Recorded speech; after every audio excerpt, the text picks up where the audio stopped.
नमस्कार प्यारे विद्यार्थियों। तो आज हम देखेंगे जो क्लास 8 की साइंस है उसका जो पहला पार्ट है फसल उत्पादन एवं प्रबंधन। इसका पहला प्रश्न है कि उचित शब्द को छांट कर रिक्त स्थानों की पूर्ति कीजिए। कोष्टक के अंदर हम शब्द दे रखे हैं, उसमें से हमको उचित शब्द छांट करके खाली स्थानों को भरना। पहला है क कि एक स्थान पर एक ही प्रकार के बड़ी मात्रा में उगाए गए पौधों को खाली स्थान कहते हैं। तो इधर शब्द दे रखे हैं तैरने, जल, फसल, पोषक, तैयारी। तो जो एक ही स्थान पर जो बड़ी मात्रा में पौधे उगाए जाते हैं उन्हें कहते हैं फसल। फिर आप देखो ख की फसल उगाने से पहले प्रथम चरण मिट्टी की खाली स्थान होती हैं। तो इसमें जो सबसे पहले फसल उगाने का जो पहला चरण है वो होता है मिट्टी की तैयारी। मिट्टी की तैयारी।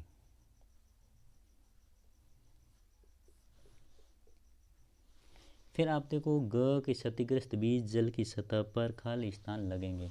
तो जो क्षतिग्रस्त बीज होते हैं उनको यदि हम जल के अंदर डालेंगे तो जल की सतह पर तैरने लगते हैं। तो इसका जो आंसर होगा वो होगा तैरने। फिर यदि अगला सवाल देखो आप कि फसल उगाने के लिए पर्याप्त सूर्य का प्रकाश एवं मिट्टी से पोषक तथा जल आवश्यक है। तो इसमें आएंगे पोषक और जल, ये इसका होगा। अब देखते हैं हम दूसरा प्रश्न। दूसरा प्रश्न है कॉलम ए को कॉलम 2 से मिलाना है। कॉलम ए के अंदर दे रखा है खरीफ फसल और 2 नंबर पे दे रखा है रबी की फसल, 3 नंबर में दे रखा है रासायनिक उर्वरक और 4 नंबर पे दे रखा है कार्बनिक खाद।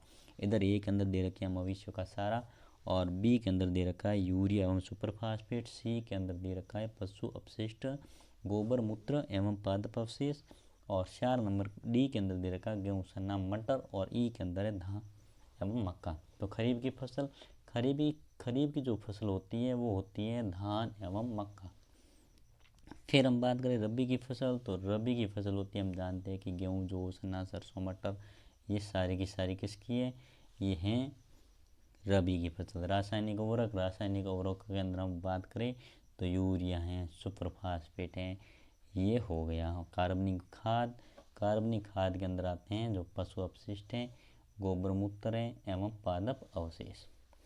फिर यदि हम सी के अंदर बात करें निम्न के दो उदाहरण लीजिए। तो खरीफ की फसल के अंदर हमें पता है कि बाजरा है, इसके अलावा धान है, ये किसके कपास है, ये सारे के सारे हैं खरीफ की। रबी की फसल की बात करें तो गेहूँ है, जौ है, चना है, सरसों है, ये हो गई अपने रबी की फसल। अब अगला प्रश्न है निम्न पर अपने शब्दों में एक एक पैराग्राफ लिखिए। अपने शब्दों में लिखना है मिट्टी की तैयारी। तो सबसे पहले हम बुआई करने से पहले हम करते हैं खेत के अंदर तैयारी। खेत के अंदर तैयारी के अंदर हम करते हैं मिट्टी की तैयारी। मिट्टी के अंदर की तैयारी के अंदर हम क्या करते हैं, मिट्टी को उलटते हैं, पलटते हैं एवं पुला करते हैं और मिट्टी को फिर समतल करते हैं।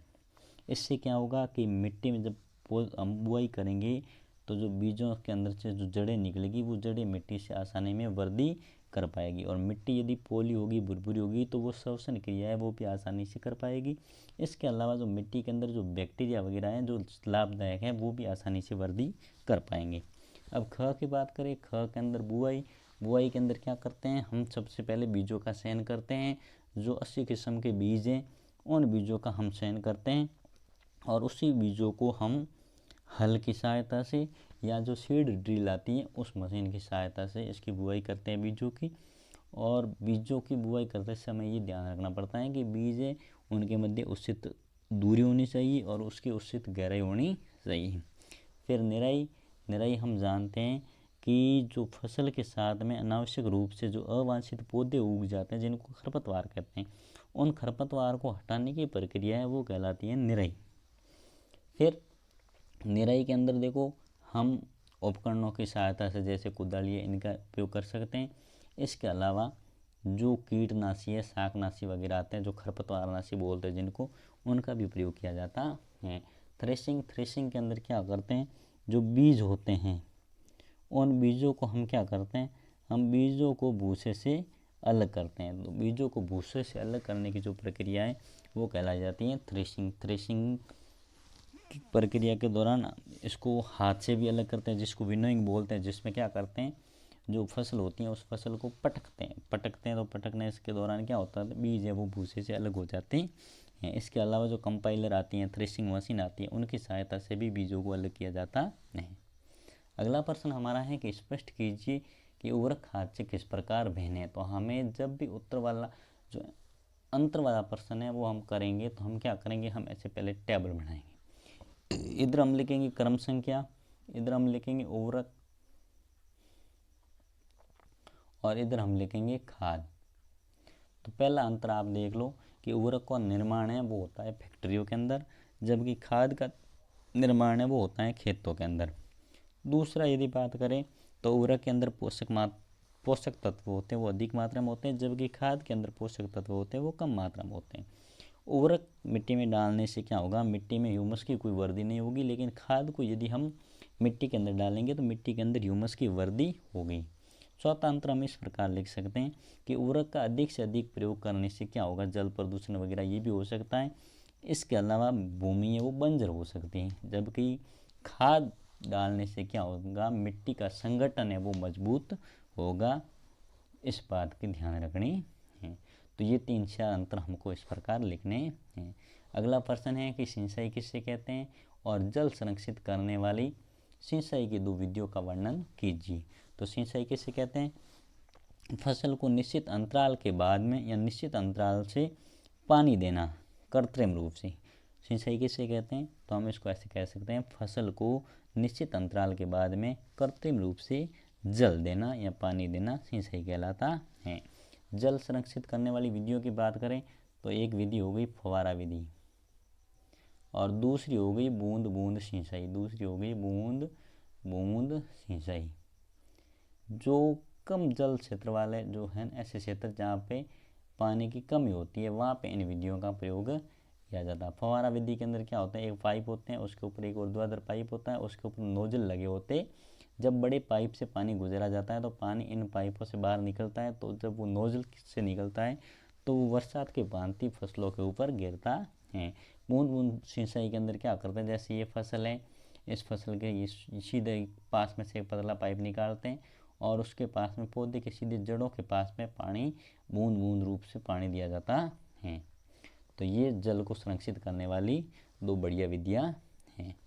अगला प्रश्न देखो, यदि गेहूं को खरीफ की ऋतु में उगाया जाए तो क्या होगा, सरसा कीजिए। अब देखो गेहूं है ये हम जानते हैं कि रबी की फसल है, और रबी की फसल को हम खरीफ की ऋतु में उगाएंगे तो इसके लिए जो तापमान है आवश्यक, जो जलवायु है वो उसके लिए उचित नहीं होगी, जिससे ये फसल है वो वृद्धि नहीं करेगी और इससे हमें उत्पादन नहीं मिलेगा। दूसरी बात है कि खरीफ की ऋतु में जब करते हैं खेती तो उस समय वर्षा थोड़ी अधिक होती है और गेहूं की फसल है वो कम बरसात में होती है। तो इससे भी ये होगा कि ये गेहूं की फसल है वो सड़ सकती है और इसे उत्पादन है वो नहीं होगा। अगला प्रश्न है हमारा, खेत में लगातार फसल उगाने से मिट्टी पर क्या प्रभाव पड़ता है। तो यदि ये मान लो कोई खेत है, इस खेत में यदि हम बरस बार लगातार हम उसमें खेती करते रहेंगे तो इस मिट्टी के अंदर जितने भी पोषक तत्व हैं वो पोषक तत्व कम हो जाएंगे, और जब पोषक तत्व कम हो जाएंगे तो इसके क्या होगी, उत्पादन में कमी होगी। तो इसके लिए क्या करना है कि हमने इसमें 2-3 बार ऋतुओं के अंदर खेती कर ली, उसके बाद में 2-3 ऋतुओं में इसको खाली छोड़ देना चाहिए, खेत को परती छोड़ देना चाहिए। तो इससे क्या होगा कि मिट्टी के अंदर जो पोषक तत्व है उनकी पुनः पूर्ति हो जाएगी। इसके अलावा हम यदि दूसरी बात करें तो यदि